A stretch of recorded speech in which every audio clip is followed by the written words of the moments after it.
साधु और चूहे की कहानी। बहुत समय पहले की बात है। एक गांव में एक साधु मंदिर में रहा करता था। उसकी दिनचर्या रोजाना प्रभु की भक्ति करना और आने जाने वाले लोगों को धर्म का उपदेश देना थी। गांव वाले भी जब भी मंदिर में आते तो साधु को कुछ ना कुछ दान में दे जाते थे। इसलिए साधु को वस्त्र की कोई कमी नहीं होती थी। रोजाना भोजन करने के बाद साधु बचा हुआ खाना छीके में रखकर छत से टांग देता था। वह जो खाना छीके में रखता था गायब हो जाता था। साधु ने परेशान होकर इस बात के बारे में पता लगाने का निर्णय किया। उसने रात छिपकर देखा कि एक छोटा सा चूहा उसका भोजन निकाल कर ले जाता है। दूसरे दिन पहले उन्होंने छीके को ऊपर कर दिया ताकि चूहे उस तक ना पहुंच सके, लेकिन उस उपाय भी काम नहीं आया। उन्होंने देखा कि चूहे और ऊंची छलांग लगाकर छीक पर चढ़ जाता है। अब साधु चूहे से परेशान रहने लगा। एक दिन उसे मंदिर के भिक्षु आया।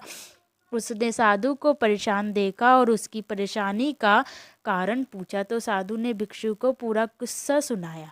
भिक्षु ने साधु से कहा कि सबसे पहले ये पता लगाना चाहिए कि मैं इतना ऊंचा उछलने की शक्ति कहाँ से आती है।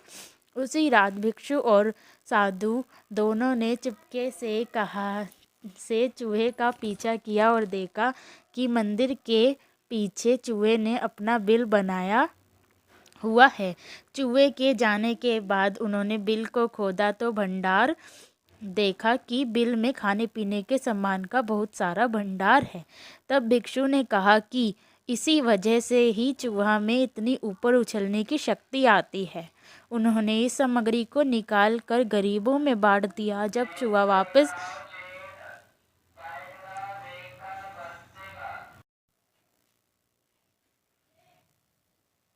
खाली पाया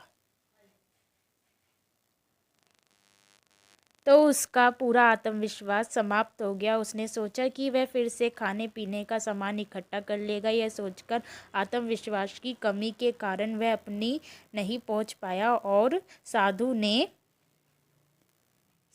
ने उसे वहां से भगा दिया। कहानी से सीख हमें ये मिलती है, हमें किसी भी परिस्थिति में अपना आत्मविश्वास को नहीं खोना चाहिए। Thanks for watching.